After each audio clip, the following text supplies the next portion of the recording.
Before this miracle shot, the U.S. Navy was losing a silent mathematical war. Anti-aircraft fire was supposed to be the fleet's shield, but in practice it was little more than noise in the sky. At Pearl Harbor, thousands of shells soared upward only to explode uselessly in blue emptiness.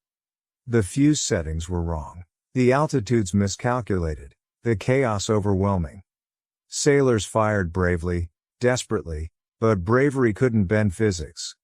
John Charles England, serving aboard USS Oklahoma, saw it unfold firsthand. While Japanese torpedo planes tore across the harbor, American guns filled the air with timed fuse shells exploding thousands of feet above the attackers. The aircraft flew at half the altitude the gunners expected. The defenders were firing into ghosts while the real threat skimmed the water. England remained at his post until the very moment the Oklahoma rolled over, trapping hundreds inside. The failure wasn't human. It was mathematical. To kill a plane, a shell practically had to hit it head-on, like trying to shoot a bullet out of the sky with another bullet. Something better was needed. And so, in August 1940, America's scientists passed the impossible to one man, Merle Tuve. Tuve wasn't a soldier.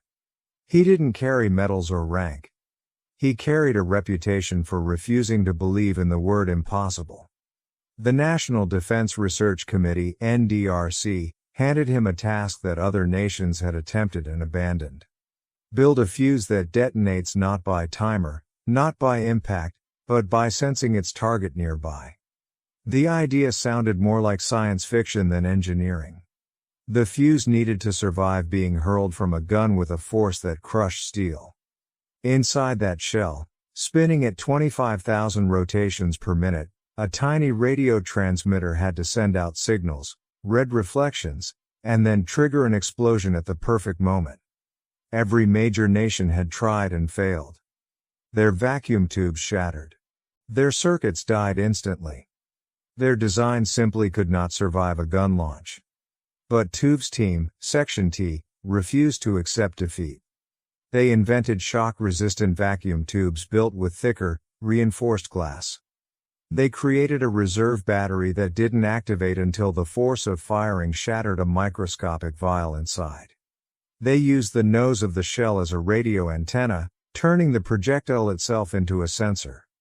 Across the country, thousands of women in secret factories soldered delicate components with no idea what they were building. They worked under military guard, creating miniature circuits that looked more like alien artifacts than anything on an assembly line. Every failure pushed Section T further. Every success made them hungrier. The fuse wasn't just an invention. It was a race against time as the war in the Pacific grew bloodier with every passing month. Tuve understood this better than anyone. He even posted a creed on the lab wall. Don't save money. Save time.